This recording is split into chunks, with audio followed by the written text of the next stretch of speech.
একটা সময় উত্তাল পদ্মা পাড়ি দেয়া ছিল দুর্বিষহ আর ভোগান্তির অপর নাম। ফেরি দুর্ঘটনা ও লঞ্চ ডুবে যাওয়া সহ কত শত ভোগান্তি পোহাতে হয়েছে দেশের দক্ষিণ পশ্চিমাঞ্চলের ২১টি জেলার মানুষকে, তার কোনো হিসাব নেই। কিন্তু পদ্মা সেতু এসে সে চিত্র পুরোপুরি বদলে দিয়েছে। পদ্মা সেতুকে কেন দেশের সবচেয়ে সফল ও মেগা প্রকল্প বলা হয়, এই একটা বিষয়ই তা স্পষ্ট। কয়েক দশক আগেও যেখানে প্রমত্তা পদ্মা পাড়ি দেওয়া ছিল এক বিভীষিকার নাম, এখন সেখানে মাত্র কয়েক মিনিটের ব্যবধানে যানবাহন এপার থেকে ওপারে পৌঁছে যাচ্ছে। পদ্মা সেতু চালু হওয়ার আগে ওই অঞ্চলের মানুষের একমাত্র ভরসা ছিল শিমুলিয়া বাংলা বাজার বা দৌলতদিয়া পাটুরিয়া নৌপথ। বর্ষা মৌসুমে পদ্মা যখন রুদ্রমূর্তি ধারণ করত, তখন ফেরি চলাচল করা ছিল চরম ঝুঁকিপূর্ণ।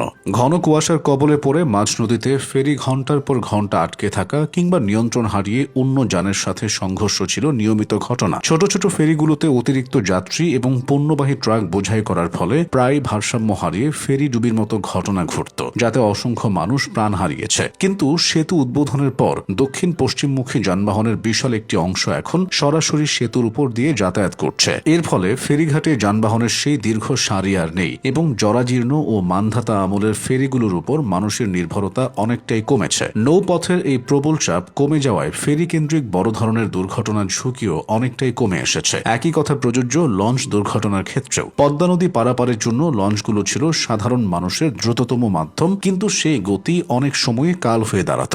লঞ্চ মালিকরা অধিক মুনাফার আশায় ধারণ ক্ষমতার ৩-৪ গুণ বেশি যাত্রী তুলতেন, যার ফলে ঝড় বা ঢেউয়ের ধাক্কায় লঞ্চগুলো তলিয়ে যেত। ২০১৪ সালের পিনাক ৬-এর মতো মর্মান্তিক লঞ্চ ডুবির ঘটনা এখনো মানুষের মনে ক্ষত তৈরি করে রেখেছে। পদ্মা সেতু এই চিরচেনা বিশৃঙ্খলা ও প্রাণহানির মিছিল থামিয়ে দিয়েছে। বর্তমানে মানুষ সরাসরি বাসে করে আরামদায়ক ও নিরাপদভাবে গন্তব্যে পৌঁছাতে পারছে। ফলে জীবনের ঝুঁকি নিয়ে অনেকে লঞ্চে গাদাগাদি করে উঠছে না। মানুষের জীবনের নিরাপত্তা পদ্মা সেতুর কারণে অনেকটাই বেড়ে গেছে। যোগাযোগ ব্যবস্থার বৈপ্লবিক পরিবর্তনের কথা বললে পদ্মা সেতুকে কেবল একটি যাতায়াত মাধ্যম বললে ভুল হবে। এটি একটি অর্থনৈতিক করিডোর। আগে যেখানে ঢাকা থেকে খুলনা বা বরিশাল যেতে ফেরিঘাটের জটলার কারণে ১০ থেকে ১২ ঘন্টা লেগে যেত, এখন সেই দূরত্ব অনায়াসে ৩ থেকে ৪ ঘন্টায় নেমে এসেছে। এই সময়ের সাশ্রয় দক্ষিণ পশ্চিমাঞ্চলের মানুষের জীবনযাত্রাকে সহজতর করেছে। আগে অ্যাম্বুলেন্সে থাকা মুমূর্ষ রোগী ফেরিঘাটে আটকে থেকে পথেই প্রাণ হারাত, যা ছিল অত্যন্ত হৃদয় বিদারক। এখন অল্প সময়ের মধ্যে মুমূর্ষ রোগীরা ঢাকার উন্নত হাসপাতালে পৌঁছাতে পারছে। এছাড়া কৃষিপণ্য পরিবহনে এক বিশাল বিপ্লব ঘটে গেছে। দক্ষিণাঞ্চলের চাষিদের উৎপাদিত টাটকা সবজি ও মাছ এখন